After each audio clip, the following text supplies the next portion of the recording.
Hello বন্ধুরা, welcome back to my new video.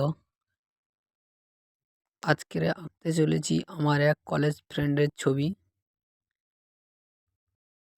অনেক দিন ধরেই ছবি আঁকার ভিডিও আপলোড দিতে পারছি না, কারণ কাজে ব্যস্ত আছি একটু।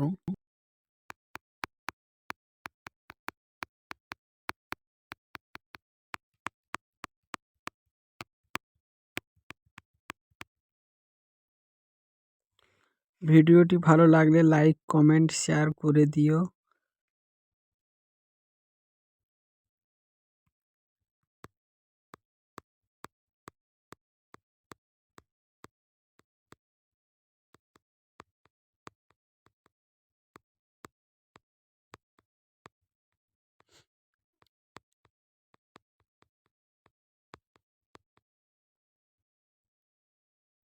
ভিডিওটি দেখার জন্য অসংখ্য ধন্যবাদ।